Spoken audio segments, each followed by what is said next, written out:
మొన్న జరిగినటువంటి అసెంబ్లీ ఎన్నికల అనంతరం లెక్కింపు రోజు నుంచి మొదలుపెట్టి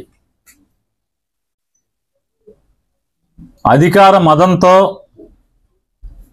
Telugu Desam party, Janasena party rowdy మోకలు ఈ రాష్ట్ర వ్యాప్తంగా రెచ్చిపోయి ధ్వంసాలు చేస్తుంటే, మారణ హోమం చేస్తుంటే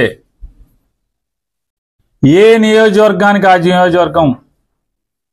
ఎమ్మెల్యేలు గెలిచిన వారు ప్రోత్సహిస్తూ పైనుంచి చంద్రబాబు నాయుడు డీజీపీకి, ఎస్పీలకి కేసులు కట్టబాకండి, మా కార్యకర్తలు చేసేటువంటి ధ్వంసాన్ని మీరు విట్నెస్గా చూస్తూ ఉండండి తప్పితే మా వాళ్ళని ఎక్కడ ఆపటానికి వీల్లేదు, మీరు పోలీసు ఉద్యోగం చేయటానికి వీల్లేదు అని చెప్పని వాళ్ళ పోలీసులు చేతులు కట్టి ఈ ధ్వంసరచన చేస్తున్నాడు. ఈ రాష్ట్రానికి గతంలో బీహార్ ఎట్లా ఉండేదో, లేదా ఒక ఉత్తరప్రదేశ్ ఎట్లా ఉండేదో, ఇవాళ ఆంధ్రప్రదేశ్ రాష్ట్రాన్ని కూడా ఒక హింసా రాష్ట్రంగా,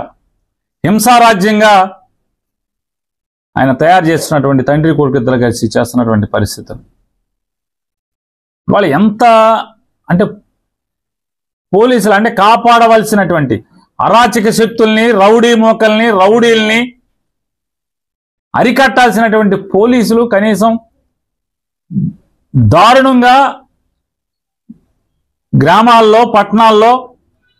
మర్డర్ కేసు ముద్దాయిలు, రౌడీ షీటర్స్ అందరూ కూడా స్థానిక సిఐల్ని, డిఎస్పీలని ఎరా ఉద్యోగం చేయాలని లేదా, ఉంటావరా నువ్వు ఎక్కడ అని మాట్లాడుతున్నా కూడా కనీసం అన్ని వీడియోలు ఉన్నాయి. ఇవన్నీ హైకోర్టుకి ఇవ్వబోతున్నాం, అన్ని వీడియోలు ఉన్నాయి. స్థానికంగా ఉన్నటువంటి సర్కిల్ ఇన్స్పెక్టర్ని, సబ్ ఇన్స్పెక్టర్ని, డిఎస్పీని, జిల్లాల వివిధ ప్రాంతాల్లో జరిగిన ఇన్సిడెంట్లు, ఎరా ఉద్యోగం చేయరా, విఆర్కి వెళ్తావారా, విఆర్కి పంపిస్తా నిన్ను, అయితే కనీసం